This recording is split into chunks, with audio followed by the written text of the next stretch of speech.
తెలంగాణలో బీజేపీ అధికారంలోకి రాకుండా ఎవరూ ఆపలేరన్నారు కేంద్ర మంత్రి బండి సంజయ్. బీజేపీ పార్టీ నుంచే తొలి బీసీసీఎం వస్తారని చెప్పారు. పార్టీ పగ్గాలు ఎవరికి ఇచ్చినా పెద్ద తేడా ఏమీ ఉండదన్నారు. బండి సంజయ్ అయితేనే పార్టీకి లాభమనే వాదన సరికాదన్నారు. చంద్రబాబు చెప్పిన వాళ్లని బీజేపీ అధ్యక్షుడిగా ఎంపిక చేశారన్న ప్రచారాన్ని బండి సంజయ్ ఖండించారు. బీఆర్ఎస్ నేతలే ఇలాంటి చిల్లర ప్రచారం చేస్తున్నారని మండిపడ్డారు. పార్టీకి వ్యతిరేకంగా ఎవరూ పనిచేసిన యాక్షన్ తప్పదని బండి సంజయ్ హెచ్చరించారు. ఇబ్బంది వాళ్ళు చంద్రబాబు నాయుడు గారు ప్రకటించరు, ఇంకోరు ఆయన ప్రకటించరు, ఈయన చెప్తే వచ్చిందంటే కాదు. రాష్ట్ర అధ్యక్షుడిని అధిష్టానము అందరికీ నామినేషన్ చేస్తారు. నామినేషన్ అక్క ఎవరిని అధ్యక్షుడు ఉన్నారో అధిష్టానం నిర్ణయిస్తుంది. అందరు అభిప్రాయాలు తీసుకొని అధిష్టానం నిర్ణయిస్తుంది. అధిష్టానం తీసుకుంటున్నాక అందరు కట్టుబడి ఉంటాం. Bharatiya Janata party ప్రజాస్వామ్యబద్ధమైన party.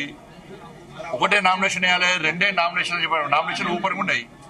Nomination ఎవరైనా వేసుకోవచ్చు. అంటే అధిష్టానము అన్ని ఆలోచించి నిర్ణయించుకుంటే వాడు దాన్ని కట్టుబడి ఉండాల్సిన బాధ్యత కమిట్మెంట్ తో పనిచేసే ప్రతి భారతీయ జనతా పార్టీ కార్యకర్తకు ఉంటుంది.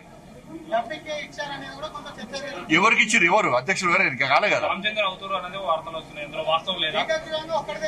సాయంత్రం ప్రకటిస్తారు. సాయంత్రం చెప్తారు నామినేషన్స్ తర్వాత ఎవరు నామినేషన్ ఇస్తారు. నామినేషన్ తర్వాత అధిష్టానం ఆలోచించి అప్పుడు అభ్యర్థిని ప్రకటిస్తారు.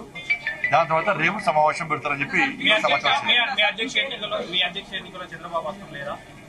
ఇప్పుడు అన్ని ఫాల్తు మాటలు అంటారు. వాటిని ఎవరు సోషల్ మీడియా పెడుతున్నారు, నేను కూడా చూసినాను. అధ్యక్షుని కోసము, అధ్యక్షుని బాధ్యత కోసం ఎవరైనా అడగచ్చు.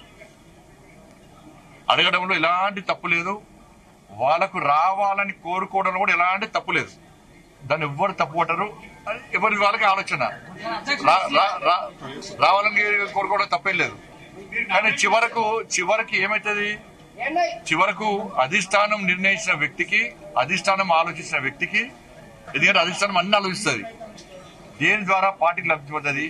అట్లా ఒక అభ్యర్థిని ప్రకటించిన మన బాధ్యత తప్ప చెప్పాలను అధిష్టానం నిర్ణయిస్తుంది. ఈ భారతీయ జనతా పార్టీ ఈ మధ్య కొత్తగా స్టార్ట్ అయింది. నాకు ఈ మధ్య కొత్తగా స్టార్ట్ అయింది. ఈ సోషల్ మీడియాలో ఉల్టా పోస్ట్ పెట్టి చూడు, లేకుంటే వేరే పార్టీలు చేస్తా ఉంటారు అందరు. చంద్రబాబు నాయుడు గారు లేకుంటే ఇంకో నాయకుడు చెప్తే అధ్యక్షుని పెట్టేటటువంటి పార్టీ భారతీయ జనతా పార్టీ కాదు. అలా అధిష్టానం ఇక